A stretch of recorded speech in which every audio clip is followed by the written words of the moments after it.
I'll divide this lecture into 3 main sections. After each section, feel free to ask me any questions. Yeah, and okay, so let me start. To understand the Schrödinger equation, it is helpful to first understand differences between classical and quantum mechanics. Which I think this should be I think you all should have heard of this in the first day of the lecture, but let me just perhaps refresh your memory. Okay, so let me start by talking about classical mechanics. So for a classical system, the state of a classical system at every time t is fully described by the positions of all the objects and the velocities of all the objects. This means that if you know the positions of all the objects and the velocity of all the objects, you can fully describe the state of the system. Yeah. Then how as you might have learned in school, Newton's first law says that if there are no forces acting on the objects, then they'll just continue to move with the same velocity. But when there are forces, we have to use Newton's second law to describe how the velocities change over time. So in this equation, Fi is the force acting on the ith object, Mi is the mass of the ith object, and Vi is the velocity of the ith object. So Newton's second law describes how forces affect the velocity. Yeah. And as you can see, Newton's second law is the force is the first derivative of the velocity and the second derivative of the position. Okay, it means that we know the force for all time t, as well as the initial positions and velocities. We can calculate the positions and velocities for all time t. This is what we do. I mean, this is what Newton did when he realized that when he discovered the law of gravitation, then he was able to predict the motion of the planets, because if he knew the motion, he knew the position, and by knowing the position and velocity of the planet at a certain time, using the Newton's second law, we can predict the positions and the velocities of the planets at all times. So Newton's second law describes the dynamics of the system, which means that if you know the initial state of the system, using Newton's second law, you can get the state of the system for all time t. Yeah. So let me concretize what I mean with example with our workout. So this example is taken from the lecture note. So let me just read this example. So suppose there's a rocket with mass 100 kg. The thrust provided by the engine is 10 newtons in the z direction. So k is the unit vector in the z direction.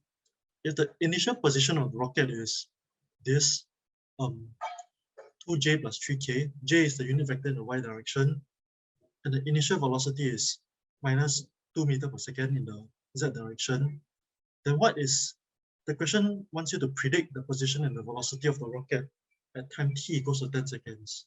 So let me just quickly work this out. I think this is you all should be quite familiar with this, but yeah, let me just work this out. So first we write down Newton's second law, which is F equals to ma. Yeah, for vectors, I will use a squiggly arrow beneath it. Either this or I will use these two interchangeably. So yeah, okay, so first we write this. This tells us that 10k equals to F equals to 100 A, which tells us that A equals to 0.k. Okay, so the first step is to find the acceleration of the object. Then next we have A equals to dv. The acceleration is the derivative of the velocity, which means that the integral from 0 to t.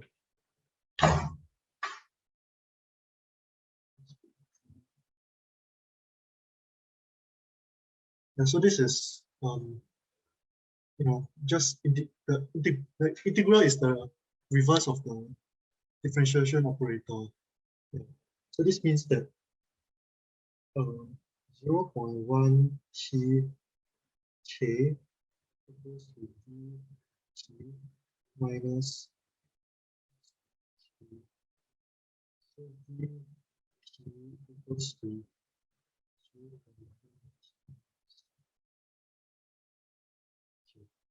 Then once we have the velocity, we can work out the displacement by using the same thing. So the velocity is the derivative of the displacement. So this means that the displacement at time t means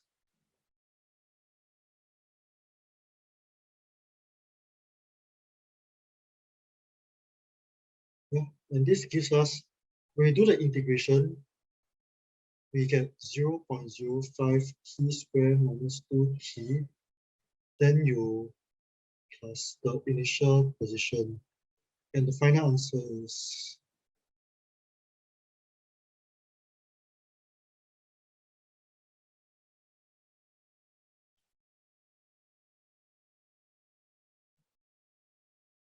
yeah. So as you can see, right, if once we know the force and the initial positions and velocities, we can get the position we can predict the position at all times and the velocity at all times.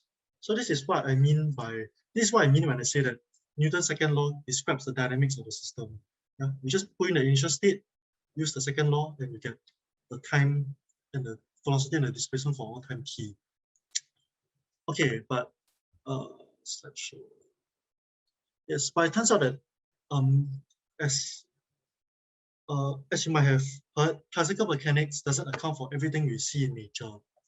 For example, in classical mechanics, light is thought of as a wave, and that accounted for the diffraction pattern in the Young's double slit experiment, and it accounted for a lot of the behavior of light.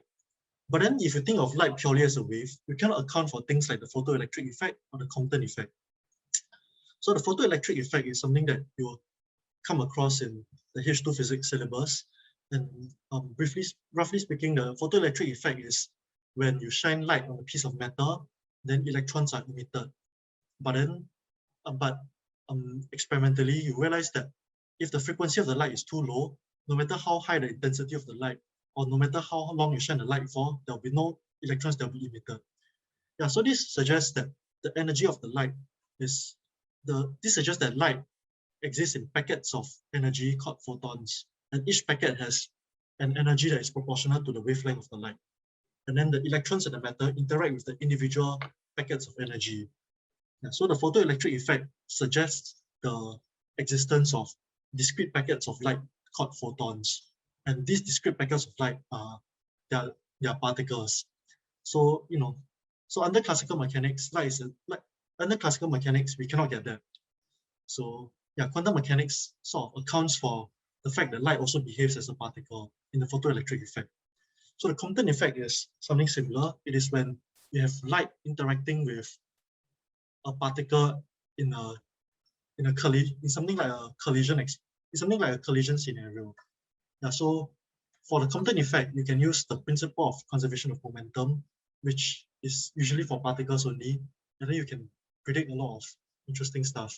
So yeah, classical mechanics cannot account for these two. And next, on the other hand, classical mechanics for electrons, they are thought of as particles in classical mechanics. But then if you just think of electrons as particles, you cannot account for experiments such as this on the right. Yeah, you send electrons one at a time through a double slit, and after you send enough electrons, you will see this pattern on the screen. So classical mechanics cannot explain this. So you need quantum mechanics to explain this. Yeah. Okay, so this is the first section. It's quite short, but are there any questions?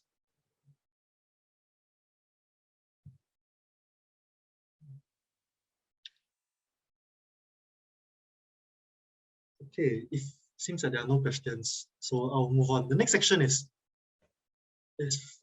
when I'll formally introduce the Schrödinger equation. And to introduce the Schrödinger equation, I might need to recap some stuff from the previous lectures. This section will be a bit long and mathematical. So yeah. Okay, so this is the Schrödinger equation that on the screen. So in this equation, you will notice some things that are familiar and some things that are unfamiliar. For example, this object here, h bar, is the Planck's constant h divided by 2 pi. And a rule of thumb is whenever you see h or h bar, then you know something quantum is going on. Yeah, that's a rule of thumb that generally works. Yep. And then here you see this object ket of psi t. So this thing here represents the state of the system. Yeah, and then this thing here is the first derivative, and then this thing here h is the so-called Hamiltonian operator. Okay, so the Schrödinger equation is the quantum version of Newton's second law. What this means is that the Schrödinger equation describes the dynamics of the quantum system, just like how Newton's second law describes the dynamics of the classical system. Yeah. So as you will see later in the lecture, if you have the initial state of the system, psi of 0, you can use the Schrödinger equation to predict the state of the system at psi at time t, psi of t.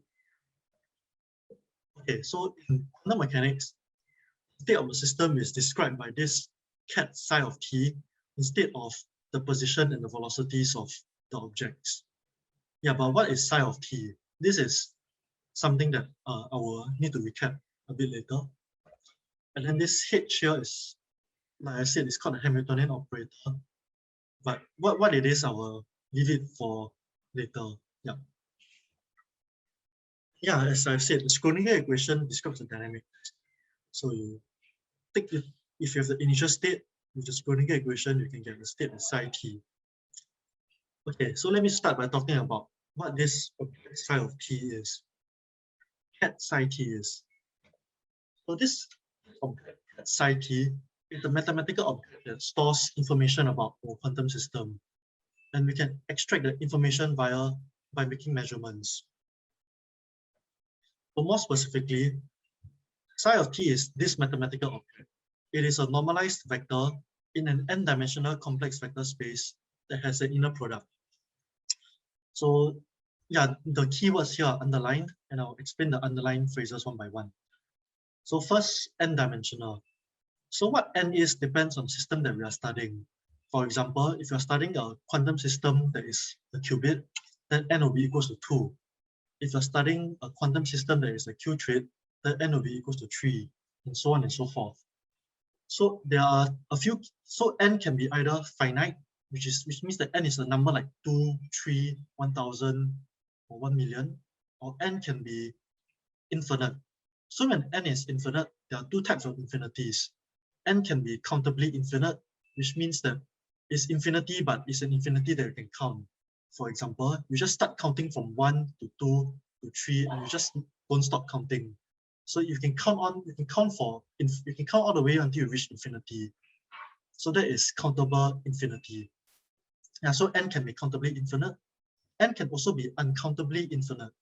So when an example of an uncountable infinity is when you try to count the number of real numbers between 0 and 1.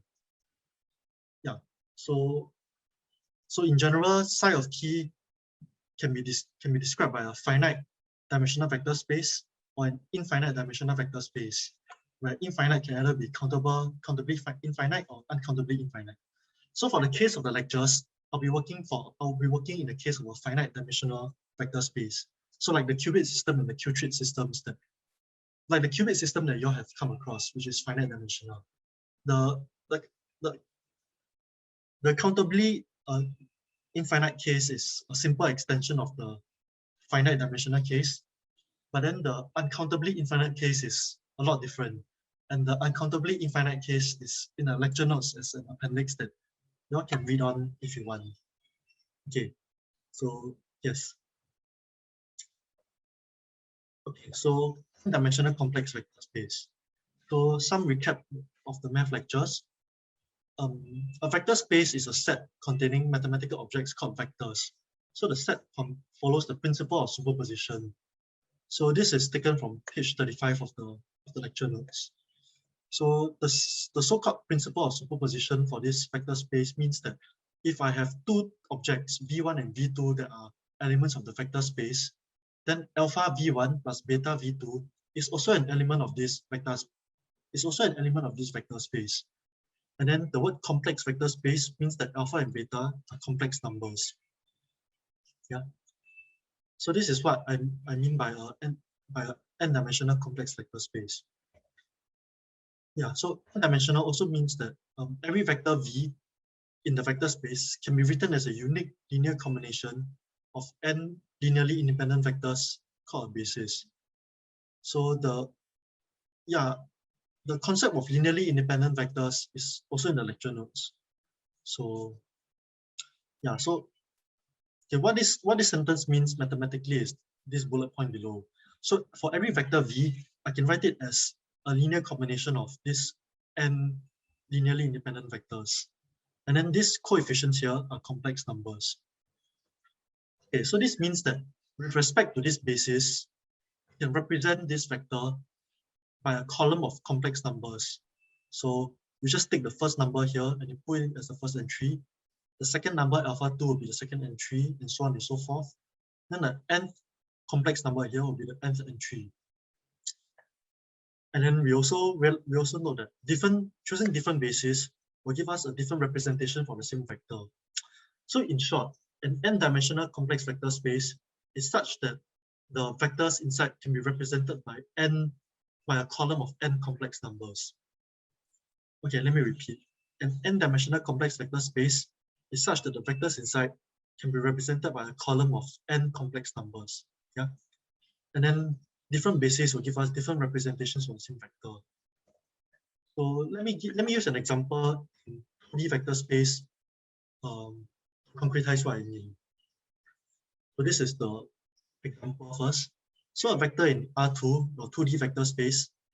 For example, think of an infinite plane. That's a 2D vector space.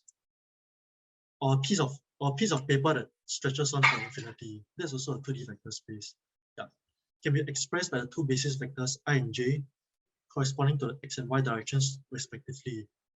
The same vector can also be expressed by the two basis vectors m and n, corresponding to the direction. So m is 45 degrees from x-axis, and n is minus 45 degrees from the x-axis. So the question is to express this vector x as linear combinations of m and n. And then it will be nice if you can draw a diagram to explain what you mean.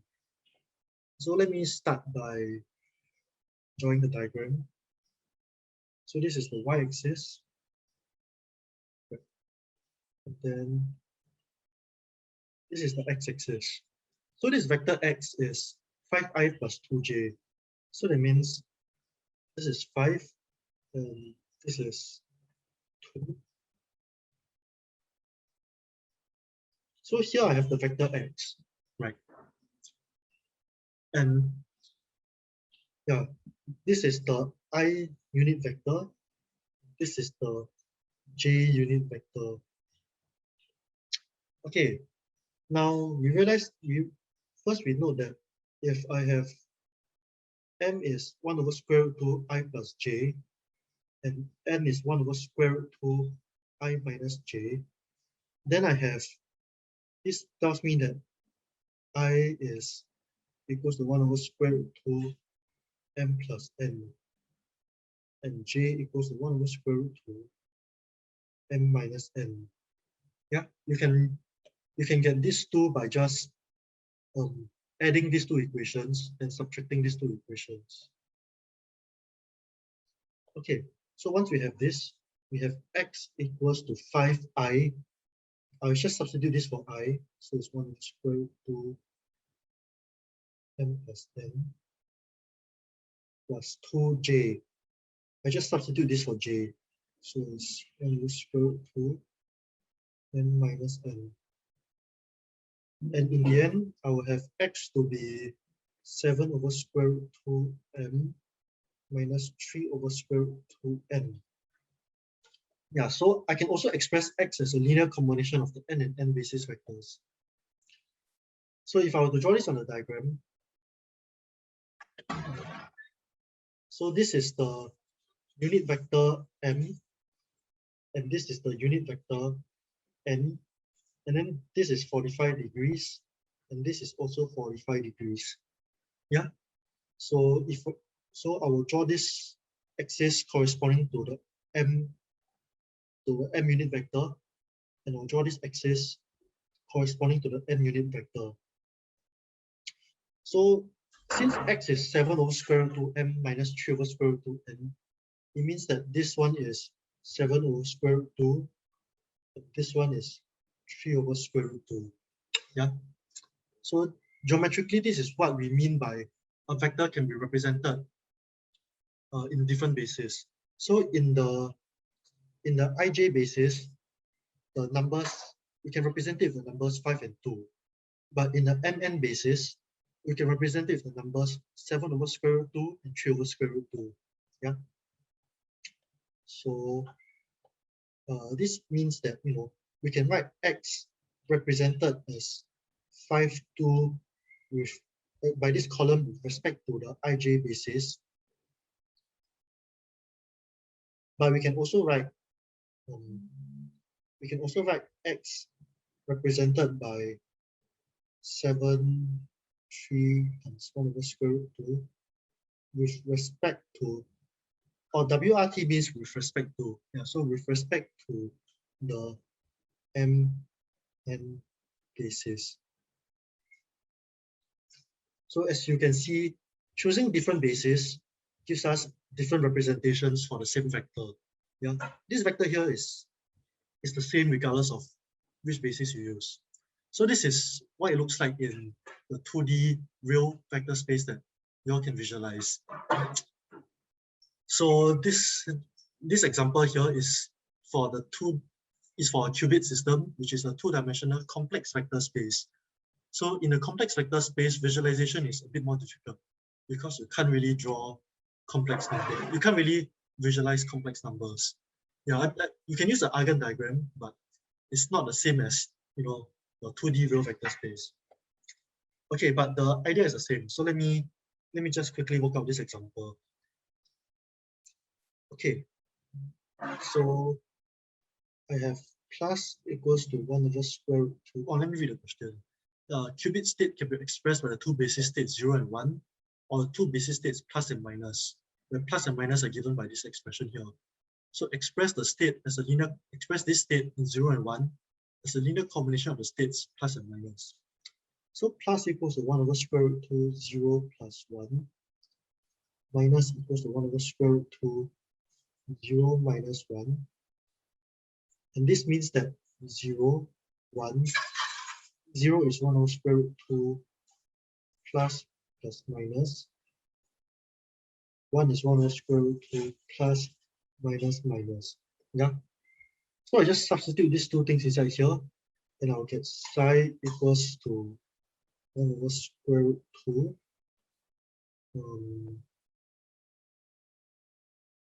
a plus minus b plus minus, which gives me 1 over square root 2 a plus b. Oh no, that's not enough.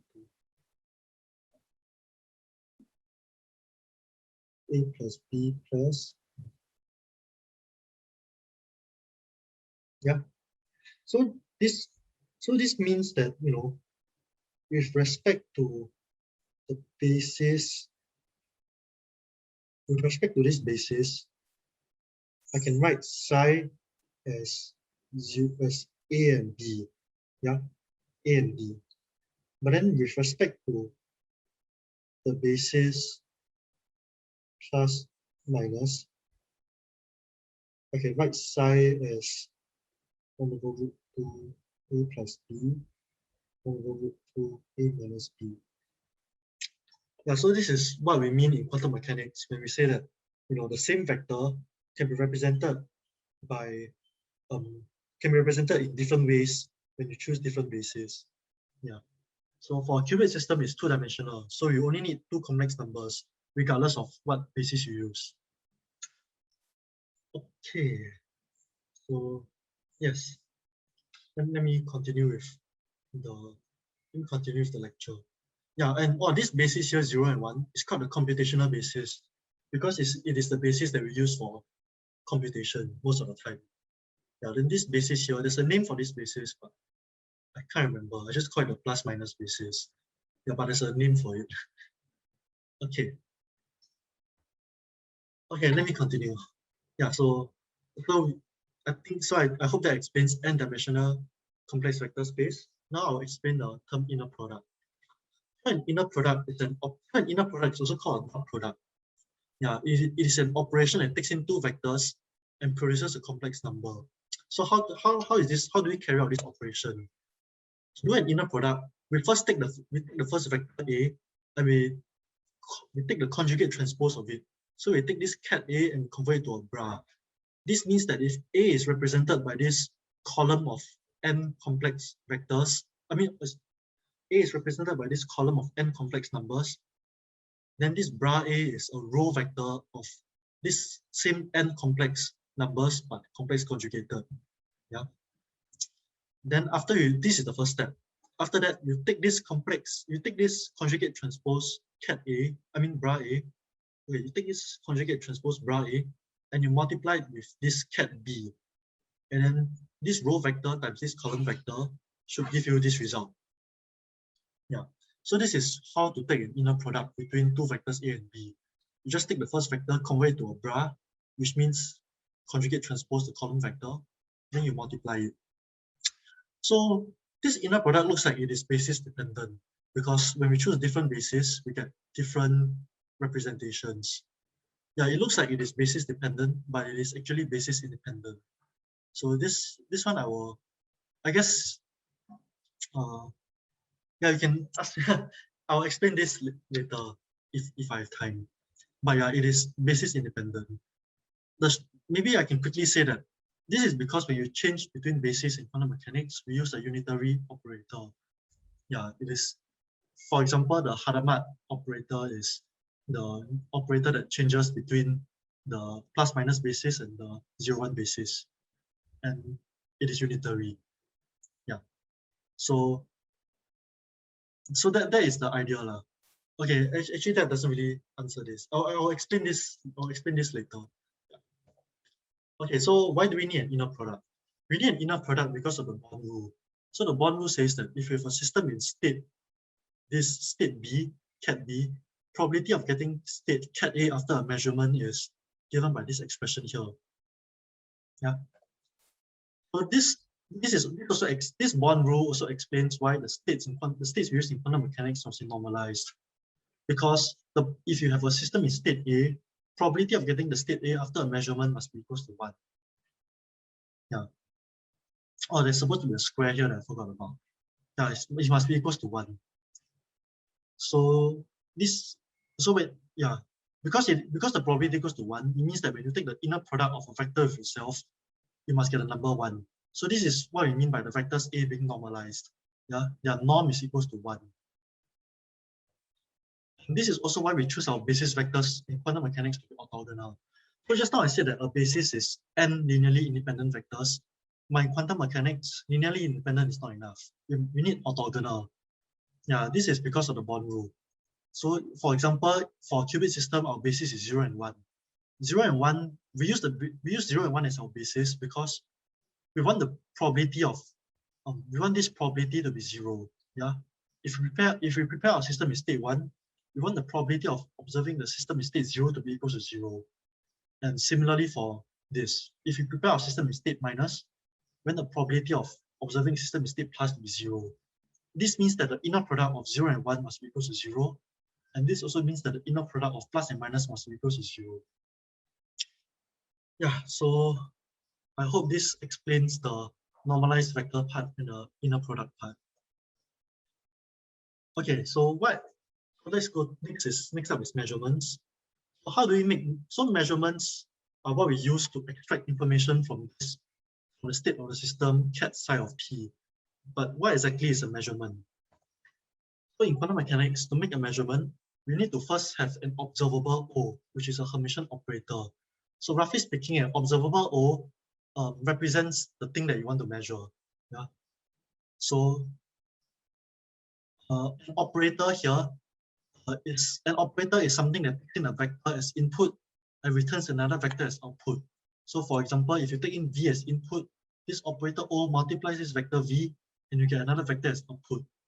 So with respect to a given basis, an operator O can be represented by a matrix. For example, you can have your poly X operators, yeah, and your poly Z operators, and so on and so forth. That is for a qubit system. And then the term Hermitian just means that Hermitian operator is such that the conjugate transpose operator is equal to itself. So actually, you all have come across this Hermitian operators before. For example, the poly X operator is Hermitian. Yeah. So the Pauli operators are they're a bit special. They are Hermitian and unitary. Yeah.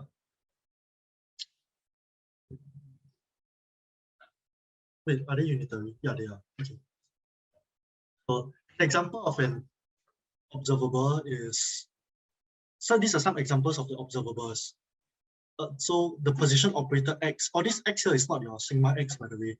This x here is just what we use to talk about the position operator usually. So the position operator is what we use when we want to measure the position of an object in our quantum system. The momentum operator P is a Hermitian operator that we use if you want to measure the momentum of an object in our quantum system. And then this operator H is the energy or the Hamiltonian operator that we use to measure the energy of a quantum system. Yeah, so this explains what this thing H is. This H is just is the Hamiltonian operator. It is the Hermitian operator that corresponds to the observable for the energy. Yeah. Okay, so this is a very important result. It's quite hard to prove, but y'all can just take it. You can just take this mathematical result. So this mathematical result says that in an n-dimensional complex vector space, a Hermitian operator has n orthonormal eigenvectors. Yeah. This means that we can use the n orthonormal eigenvectors of our Hermitian operator as a basis for our n-dimensional complex vector space. Yeah. So, okay, so doing a measurement with an observable O means that, okay, so let me explain what this means. Yeah, and I will directly use the Hamiltonian operator H, which is observable for an energy, as an example. So since this Hamiltonian operator H is Hermitian, it has n orthonormal eigenvectors, which I will label as E1, E2, all the way to En. Yeah? And these n orthonormal eigenvectors form an orthonormal basis for our n-dimensional complex vector space. And the corresponding eigenvalues of this n orthonormal eigenvectors are E1, E2, all the way to En. Yeah, so if you all remember, an eigenvector is, let me just skip. Yeah, so let me just fast forward a bit. So this is what I mean by eigenvalue and eigenvector. So an eigenvector of an operator is such that when you take the operator and you multiply it with the eigenvector, you get the same vector, but just scaled with a number E. Yeah. So this number E here is known as the eigenvalue. So this is what I mean by eigenvector and eigenvalues. Okay. So yes, H is Hermitian, it has eigenvectors, they are orthonormal and eigenvalues. So to perform a measurement with this Hamiltonian operator H, the first step we need to do is we need to write the state of our system as a linear combination of these energy eigenvectors. And to find this linear combination, we need to find what are the, to write this linear combination, we need to find out what the coefficients alpha I are. And to find these coefficients alpha I, we note that alpha I is just the bra of these eigenvectors with the state of the system. Yeah. So this is because the eigenvectors are orthonormal. Yeah. And I think this is explained in the lecture notes. Yeah. For example, maybe let me just give you an example to complete. Okay, I'll give you an example later to concretize what I mean. Okay. Yeah, I'll give you an example later. Okay, so next, after the measurement, the system will collapse to the state EI. Yeah. And it will do so with probability alpha I squared equals to this. So this is the Born rule and the wave function collapse rule that you all might have come across. So after you make a measurement, the system collapses to one of the states here. So let's say it collapses to the EI state, and it does so with this probability. Yeah. And then the energy of the system will be the corresponding eigenvalue EI that's associated with this state. So this is what we mean when we say we make a measurement. Yeah. When we make a measurement, we do not get a definite result. We get different results with different probabilities. Yeah. and then the result we get determines what the energy of our quantum system is. And okay, the above procedure assumes that we know what the eigenvectors and the eigenvalues of the observable H are. But then to find these eigenvectors and these eigenvalues, you have to solve a mathematical problem. Yeah, and I think this is in the math lecture notes. Yeah, but I will go through an example later. Okay, so let me explain this part now. What do I mean by this? So for example, assume that we are working in a 2D complex vector space. So the Hamiltonian operator H has these two energy eigenvectors, and the energy eigenvalues are E1 and E2. So this means the psi of P is alpha 1 E1 plus alpha 2 E2. Yeah. And then to find what are these coefficients alpha, we take this inner product. When we take this inner product, the first term here is just alpha 1 E1 and then E1. The second term is alpha 2 E1 and E2. Yeah. We realize that this term here is equal to 0 because E1 and E2 are orthonormal. So in the end, and this thing here is equals to 1. In the end, we have alpha 1 equals to E1 psi t. Yeah. And you can repeat the same, procedure, and you should find alpha 2 equals to E2 psi t, and so on and so forth.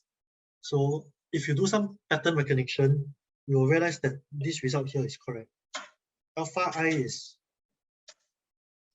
i squared is equals to this thing here. Yeah. So that is a concrete example. Okay, so let me clear the screen. Okay.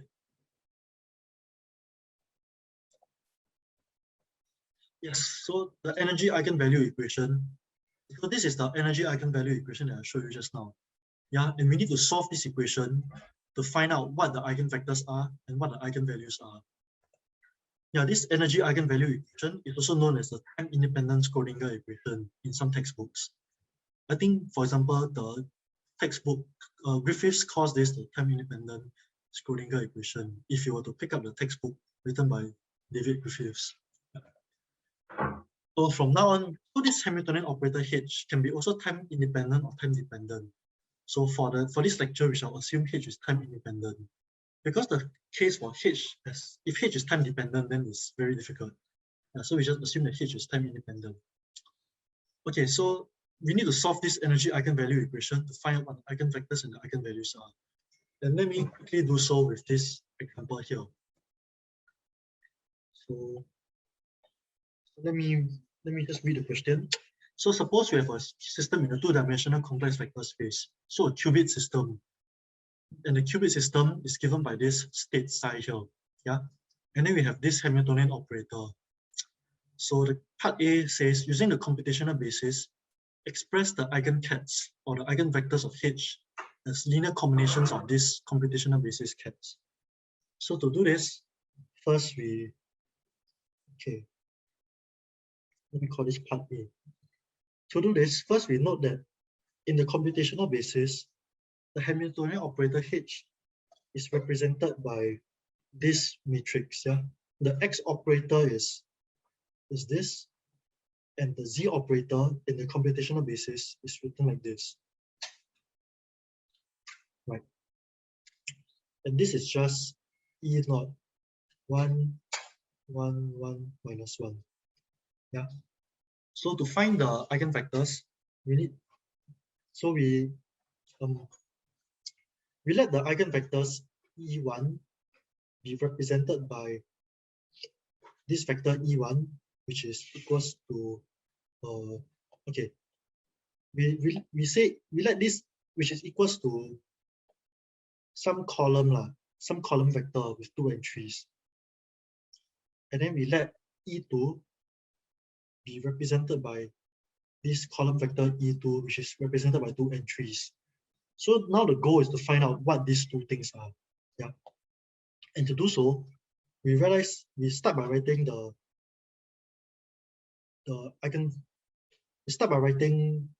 the energy eigenvector equation in this. Okay. This matrix, right? This matrix, I will just call it HM. Yeah. HM stands for the matrix representation of this Hamiltonian operator H. So let me just write HM E1 equals to lambda 1 E1. Yeah. So this is the eigenvector equation. So E1 here is an eigenvector of this matrix H that we want to find, and the eigenvalue is lambda 1. Okay. So to find what E1 is, we have to, from here, right, we will get HM minus lambda, or maybe minus lambda 1. Okay, maybe I just drop the subscript because, well, okay, never mind. Okay, never mind. Let me just do it this way. Yeah.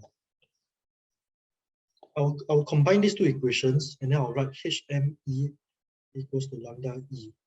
Okay. So to solve this, we can rewrite it as HM minus lambda times identity, acting on E equals to 0. Yeah. And then since we want this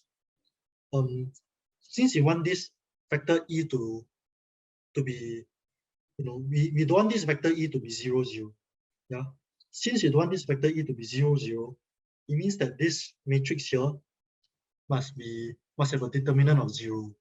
Yeah, the columns of this matrix must be linearly dependent.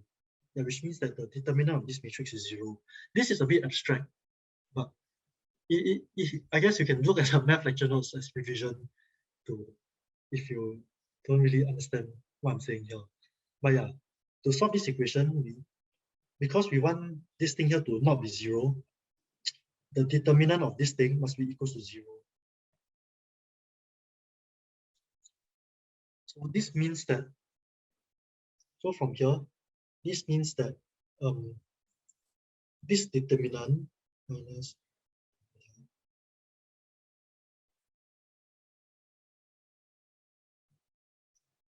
this determinant here must be equal to 0. Yeah. And then to evaluate the determinant, we just do this. The determinant is given by, so if you have A, B, C, D, the determinant is AD minus BC for 2 by 2 matrix. So when I do AD minus BC, I will have minus square.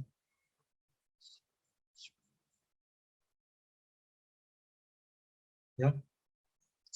And then this means that lambda equals to plus minus, wait a minute, there's something wrong here. Give me a second. Yeah, maybe I don't skip so many steps.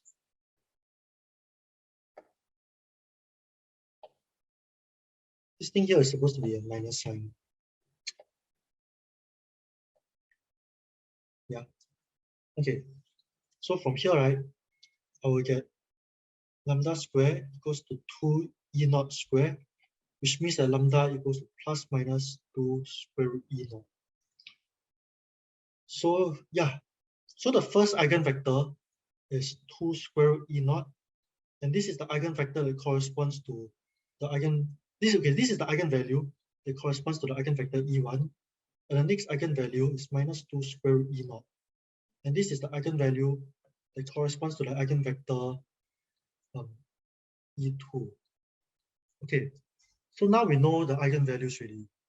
So next step is to find the eigenvectors. Yeah.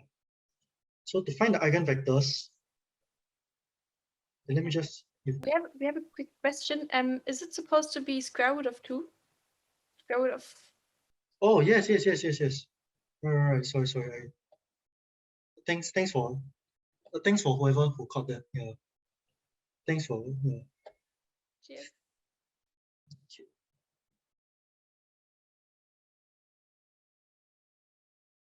Okay. Nice. So these are the. So here I have the eigenvalues.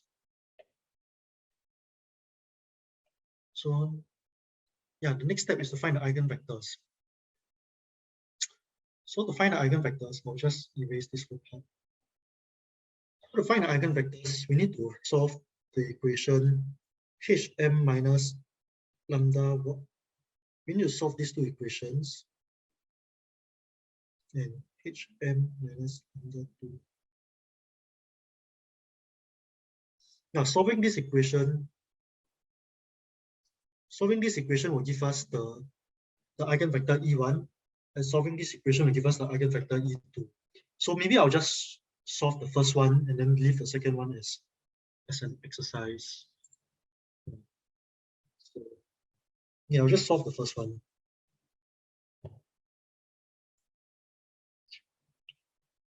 So to solve this, we know that we have E naught minus so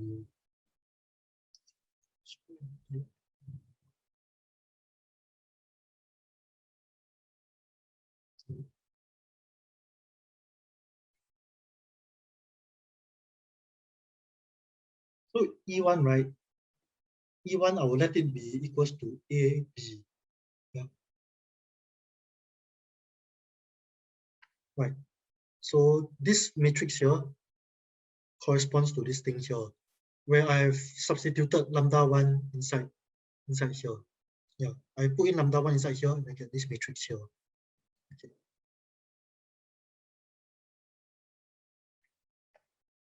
Okay.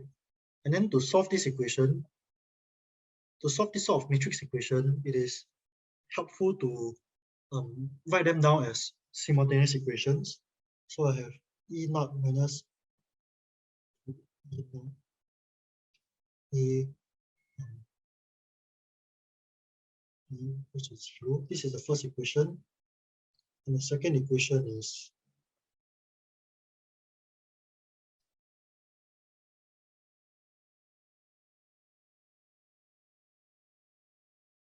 yeah, the good thing about writing it as simultaneous equations is that you can directly use the graphing calculator to solve these two equations. Yeah, the TI-84 graphing calculator that you all can use for the A-level syllabus. So you all can just use that to solve these two equations. Yeah, but if you want to solve it the more old school way, you can solve these two equations by elimination. So when you do elimination, you realize that the second equation is exactly the same as the first equation. Yeah. So, oh man, I'm running out of space. Okay, maybe I'll just write down the solution now. Yeah, because first thing you know is you can divide out. Okay, let me just erase everything. For these two equations, we can rewrite it as 1 minus square root 2 a plus b equals to 0 and a minus square root 2 b equals to 0. So for the second equation, if I multiply both sides by 1 minus square root 2, I'll have 1 minus square root 2 a minus 0, and this is equals to 1 minus square root 2a. Yeah, so you realize that the second equation is exactly the same as the first equation. So when in cases like this, we realize that there is no unique solution. Yeah, the solution is actually a line in this 2D space. So since the second equation is the same as the first equation, we can just look at the second equation. And then when we look at this second equation, we just have a equals to minus 1 over, yeah, or b equals to square root 2 minus 1a. Yeah, so this means that our eigenvector is equals to, our eigenvector is AB, right? And so it is equals to A square root 2 minus 1 A. Yeah, this is our eigenvector. And we know that we have freedom to choose what A is. So in quantum mechanics, the eigenvectors that we use must be normalized. So we need to choose A such that this vector is normalized. And that's what we will do. Yeah.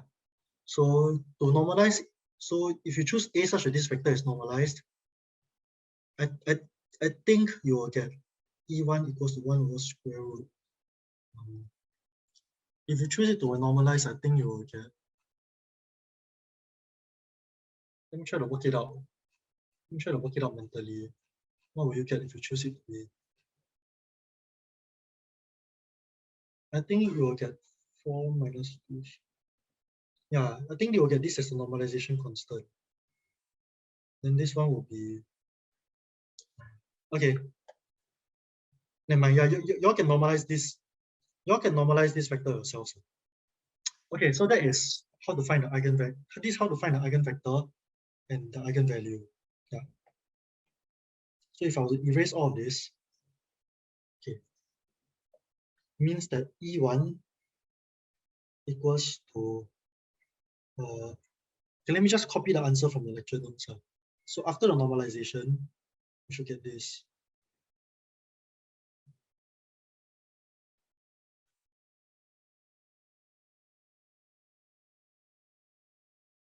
Yeah, you should get this for E1. Okay. Then as for part B of the question, if you were to measure the energy of the system, what possible values will we obtain? So this one, for this part of the question, what possible values will we obtain? We'll obtain either E1 or E2.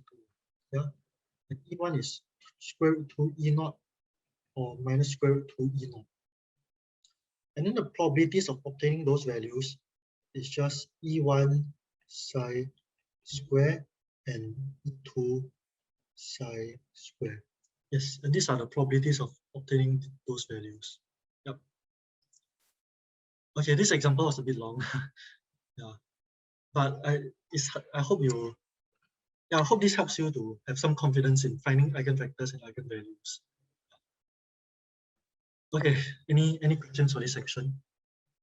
I can take questions for about 3 minutes. Are there cases where E cannot be negative? Yeah, that's a good question. So so I can give you one case off the top of my head, and that is the harmonic oscillator. Yeah, for the harmonic oscillator, the energy cannot be negative. Yeah. So, but that is yeah, but that is a case where it's hard to explain. Yeah. Anyway, the whole concept of energy, right? It is whether energy is positive or negative also depends on what is the reference value you set for your energy, right? So, for example, if yeah, energy is a bit tricky because it depends on what is the reference value you set.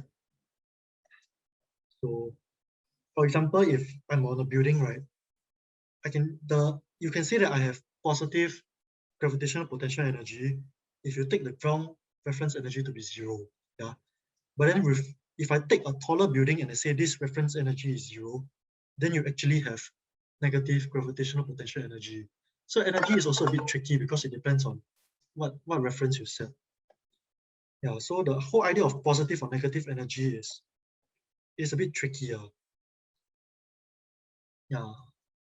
But yeah, to directly answer your question, the harmonic oscillator has energy values that are positive. And that's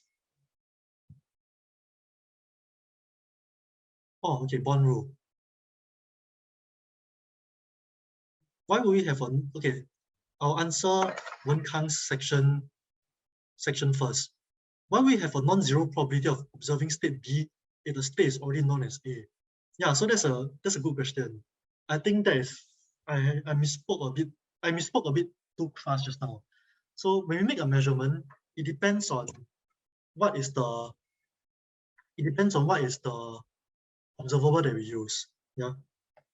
So you cannot really specify a measurement without saying the observable.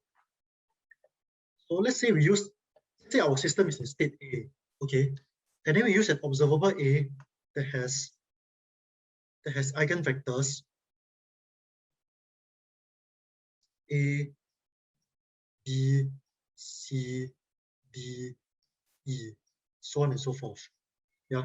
So if we make a measurement with this observable A, then there's a 100% chance that we will get this state. So the probability of getting A when we observe A equals to 1 if we use this. Yeah. If you use this observable A. Okay. So that's what I meant. Yeah. On the other hand, if let's say I have this system in state A, right? But then I have an observable B, where the eigenvectors are, let's say, B, C, D, E, etc. If these are the eigenvectors of this observable, then if you make a measurement using this observable B, there is no chance, because none of the eigenvectors are this state here, right? So there's no 100% chance measurement here. Yeah, so because there's no 100, so this is a case where there's no 100% chance measurement. And when we make a measurement using this observable B, we'll have PAB equals to AB squared. Yeah. Wait, no, this is not what I meant. Wait. Sorry, this is not what I meant. This is non-zero. Yeah. So let's say okay, let me say properly. So let's say I make a measurement of this observable B, which has these eigenvectors. Yeah. So if I measure, let's say my state is psi, right? And I measure if my state is psi and I measure this observable B, the probability that I'll get A is equal to 0, because A is not one of these eigenvectors. Yeah, this is correct. Just now what I said a few seconds ago was wrong. And the probability of getting B in this state is equals to psi B. Yeah, this is more correct. Yeah, so to answer one kind of question is, it depends on what is the observable you use, and because it depends on what observable you use, it depends on what are the eigenvectors of the observable.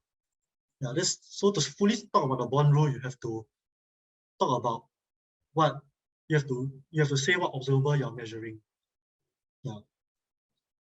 Okay. So you're saying, but before the measurement, isn't the system not in a predetermined state? No, the system is in a predetermined state.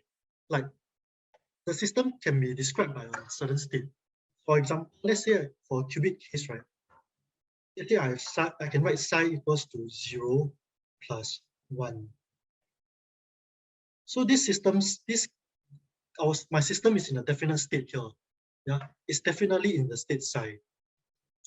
So if my system is in this state, right? If I were to make a measurement, let's say my system is in this state, if I were to make a measurement of the Z operator, yeah, the Z operator has eigenvectors 0 and 1. If I were to make a measurement using this Z operator, the probability of getting 0 of psi from the state is psi. This is equals to 0 psi squared. Yeah. On the other hand, if I make a measurement using the X operator, which has these eigenvalues, which has these eigenvectors,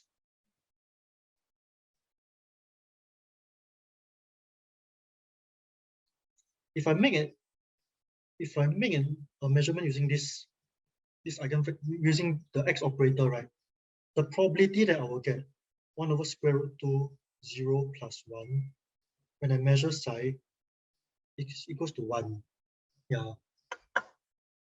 Yeah, the possible measurement outcomes depend on which observable you're measuring. Yeah. Yeah, so if you want to talk about the bond rule, if you want to properly talk about bond rule, you have to actually specify which observable you're measuring. Yeah. then the possible states of the system will depend on the eigenvectors of the observable. Yeah. The possible states of the system after measurement will depend on the eigenvectors of the observable. Okay, good questions. Yeah. Okay, let me continue. I have 15 minutes left. Talk about time evolution of the Schrödinger equation. Okay. Now, we know that quantum states are described by normalized vectors. Yeah. And this must be true for all time t. So the initial state is a normalized vector, so that this norm is equals to 1. And at time t, the state is also a normalized vector. So this one, the norm is also equals to 1. So this expression must be correct. Yeah.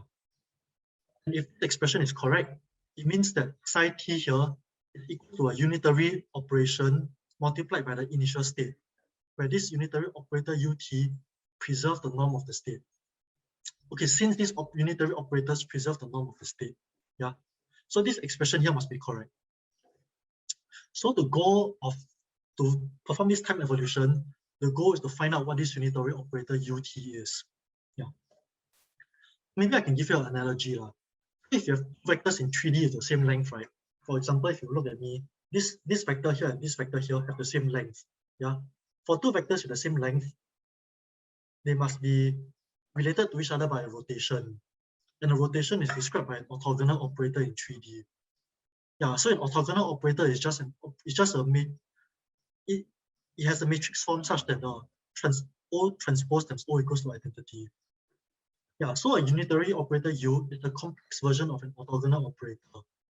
Hence, use transpose use that U dagger U equals to identity. Yeah, you look at these two, they are the same. I mean, they are very similar, just that we replace the transpose with a dagger because we are working with complex numbers. So a unitary operator performs some sort of rotation in this complex vector space. Yeah, so this state here, the initial state and the final state are related by some sort of rotation in this complex vector space. So time evolution is some sort of rotation, yeah, in quantum mechanics. Okay, so to find this unitary time evolution operator, right, you just substitute this expression here into the Schrödinger equation, and you will get this result here. Yeah, I'll skip the derivation. The derivation is in the lecture notes. Yeah, but you'll get this expression here. Okay, I think the derivation is not important. What's more important is understanding what exactly is this object. Like y'all might have seen exponential of a number before, but the exponentiation of an operator is something that is a bit foreign to you guys. So recall the Maclaurin series of this object here. Now, so this is the exponential of a number x, and it can be written as this Maclaurin series. Yeah. So by analogy, the exponentiation of this operator here is just given by this infinite sum. So every term here is an operator. Yeah. And then you just compute this term, this term, this term, and compute all the terms. Then you add them all up, and you will get this exponentiation of an operator here. Okay, but to compute this, right, is a bit difficult because you have to compute an infinite number of terms, and then you have to know what h square is, and you have to know what h cube is. So to compute the above, right, it is easier to choose a basis and then express h as a matrix in that basis. Yeah. Then you find the eigenvectors and the eigenvalues of h. So the second step involves solving the time-independent Schrödinger equation or the energy eigenvector equation. So the here, right, is to, once you find the eigenvectors and the eigenvalues of this operator h, you can diagonalize the matrix representation, which makes it very easy to compute these terms like hk. Yeah. And then once you have terms like hk, we can find a matrix representation of the entire thing. So all of this is very abstract. So let me work it out for you with this example. Okay, so let me quickly work it out for you. So h is given by this Hamiltonian here. H is this Hamiltonian here, and then Sx is this thing here, right? So that means the matrix representation of h is minus gamma bx h bar over 2. X is 0, 0, 1, 1, right? So it's equals to A yeah, I let A equals to minus gamma Vx. So H is given by this matrix representation, and I'll call this Hm. Okay. So now you will notice that this thing here, right, has eigenvectors. This object here has eigenvectors 1 over square root 2, 1, 1. Yeah. Oh, by the way, I'm working in the computational basis. Yeah. So in the computational basis, the X operator is given by this matrix representation. Okay. Yeah, so we know that the X operator, right, has these eigenvectors, yeah, with respect to the computational basis. So I will skip the step of finding this. This is in the lecture notes. Okay, and then the eigenvalues of this operator are 1 and minus 1. Yeah, so this one corresponds to the eigenvalue 1. This one corresponds to the eigenvalue minus 1. Okay, I keep making up eigenvectors and eigenvalues. Okay, so this matrix has these eigenvectors, and the eigenvalues are 1 and minus 1 respectively. Yeah. So that means the H matrix, right? The H matrix, which is 0, A, 0, will have eigenvectors 1 over square root 2, 1 minus 1, and the eigenvalue is A, and you'll also have this eigenvector with the eigenvalue minus A. Yeah. So this is the second step here. Find the eigenvectors and eigenvalues of H in the basis. So let me go on to the third step, which is the so-called diagonalizing of this matrix H. Okay, we realize that Hm, because this thing here is an eigenvector, right? Hm acting on 1 over square root 2, 1, 1 will give us A 1 over square root 2, 1, 1. This is what it means to be an eigenvector. Yeah. So I can, now what if I do this instead? H acting on 1 over, what if instead of acting on the vector, I act on this matrix?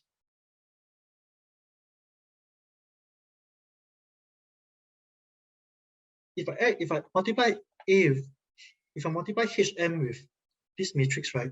Because this thing here is just an eigenvector, here I will get A over square root 2, A over square root 2, 0, 0, right? Similarly, Hm acting on 0, 0, 1 over square root 2 minus 1 over square root 2 will give me 0, 0, A over square root minus A over square root. Yeah.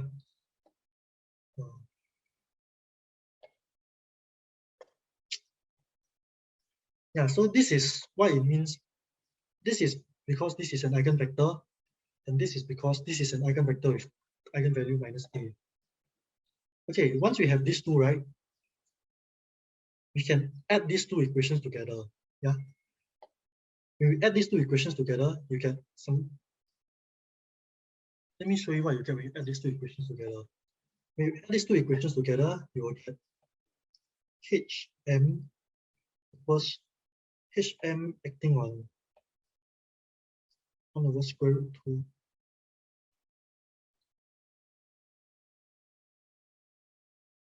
to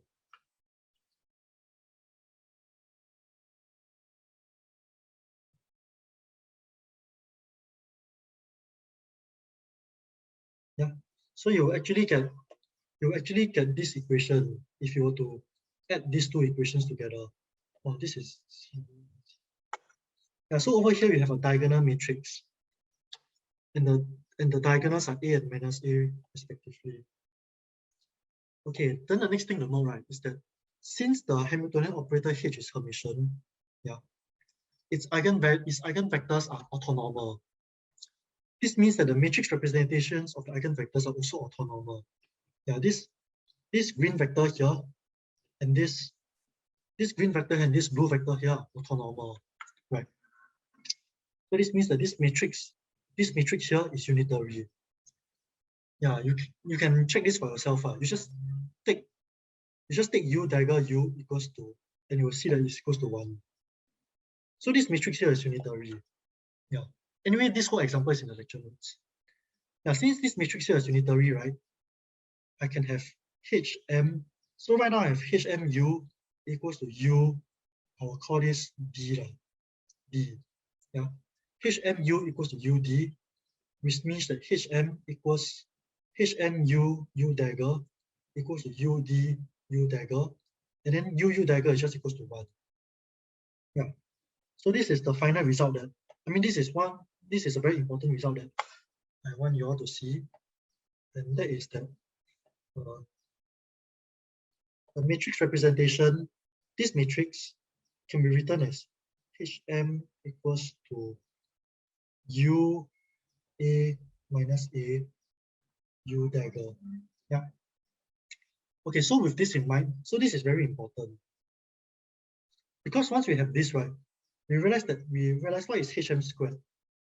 HM squared is just equal to U A minus A U dagger U A minus A U dagger, and then UU dagger equals to 1. So HM squared is just U A squared minus A squared U dagger. Yeah. So this means that if you can write HM in this diagonal form, then HM squared is just, we just square the diagonal entries. Yeah. This is a very important result. So this is what we mean by diagonalizing a matrix H. So after we diagonalize the matrix H, right? Since when you square it, you just square the diagonal entries, and then by analogy, HM to the power of k is just U AK minus AK U dagger. Yeah, you can check, this is a direct result of this. Yeah. Okay, the screen is a bit messy now. Let me just go to a new slide. Okay. So now we see that we have HMK equals to U AK minus AK U, right? Then we just substitute this in the power series. This matrix, this operator in the matrix representation is HM. This is the matrix representation of this operator, and then this one is equals to 1 plus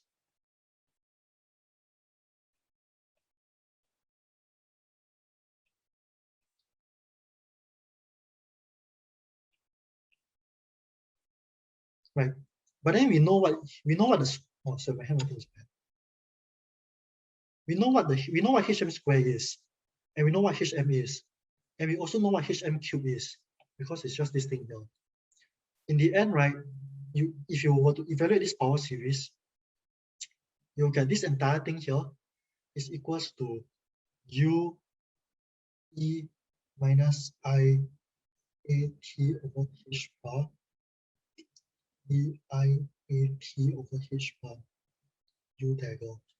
Yeah, so you will get this thing here as your time evolution operator as the unitary time evolution operator in the computational basis.